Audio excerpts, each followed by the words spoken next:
Good evening. Thank you very much for having me here tonight. It's been an amazing show and such an amazing variety of talent as well.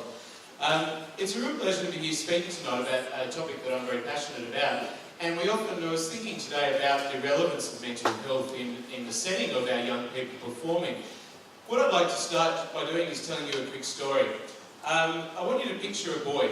Now, this boy is born into a family where they all love music, but I wouldn't say that any of them are particularly big performers of music themselves. And at an early age, he discovers how passionate he is about music, learning piano. His parents sort of see a bit of an interest, and they are really thrilled to be able to harbour that sort of interest in him.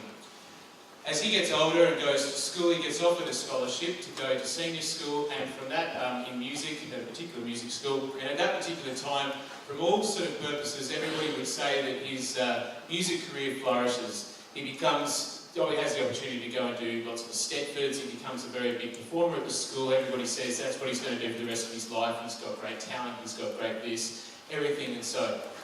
Behind closed doors, what is that boy actually going through? Now I can tell you that in actual fact it's when he goes to high school and all those wonderful things happen on the surface that behind closed doors he's actually starting to get quite worried. He would actually say to you, if you asked him, how confident are you, he would say, I'm always worried I'm not good enough. We talk a lot about mental health and depression, and if I talk about for some of the patients that I see in my everyday practice, this is not an uncommon story. As a matter of fact, most of the young patients who come in to see me are amazing young people with so many wonderful talents and gifts to the world, and yet so many of them are suffering from low self-esteem and confidence. Why?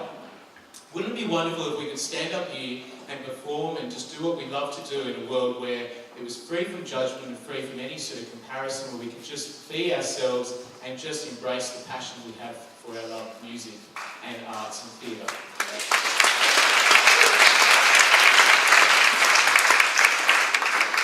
I think sometimes we have to remind ourselves that as much as it is a wonderful, wonderful area, and the world of arts is so rich and diverse and brings us so much passion, it can also be a very, very difficult area as well.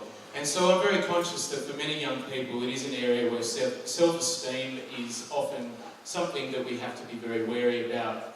Going back to that story I tell you of the young boy, he left his school and he got into music to study at the conservatorium. But I can tell you he didn't go on to do that. And the reason is because I've chosen to tell you a story tonight, not about a patient, but it's actually my story of growing up.